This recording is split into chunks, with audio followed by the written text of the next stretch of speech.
দিবেন কই এই দাদা ভালো আছেন? হ্যাঁ ভালোই তো আছি। তুই কই দিন আসলি রে? ও দাদা আমি বাইরে থেকে আসলাম। এই সারা তুই কোন না মনে করে আসলি? আচ্ছা আইসি যখন এলা বসি কই কি হয়েছে কদিন? ওর নাতির হ্যাঁ অসুখ। অসুখ? হ্যাঁ ডাক্তারের কাছে নিয়ে যা। ডাক্তারের কাছে তো নিয়ে যাম ওই টিয়া তো নাই বসে এখানে টিয়া বসে নাই বিদায় আমি তোমার অন্য আসলাম। তুই তো আইছস আমার নো কেউ বলে 10 ধান কাটতেছি দুইটা কামড়া নিছি। আচ্ছা দেখা যাক কি করাবে। ও দাদা বেশি তো টিয়া নেব না মাত্র 10,000 টিয়া হলে হবো। 10,000 টাকা তো ঠিক আছে, 10,000 টাকার আমি ব্যবস্থা করে দিতেছি।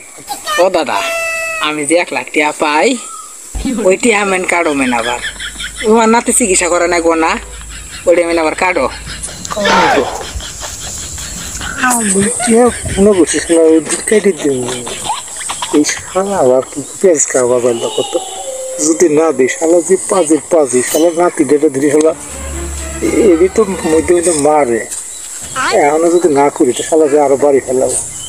আচ্ছা ঠিক আছে জায়গা আমি নাকি আচ্ছা যা ওই যে তোর দাদিরে দেখো বিষ্ণু তেলে উন্নতি হাতে 10,000 মতো না 8,000 টাকা আছে জায়গা ওই 8,000 নিয়ে যা পরে না 2,000 দিয়ে।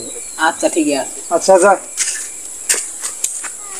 আমার ঘুরে তুই আমার খাওয়াবি আমার টিয়া তুই দিবি সারা তো ঘুরে আমি কি করি তুই আমার 1 লাখ টিয়া নিছিস না দেখ তো কি করে আমি শালা শালা খুব টাউট শালা নিজের 16.5 আনা বুঝে আমি যে 10,000 টাকা দিব মনে করছি সব কাইডি দিব না পাবো পাওনি টাকা কিন্তু শালা খেলো দাদা কাইডি দিও না শালা টাউটে কবলে মারি রে শালা আবার শালা টাউটে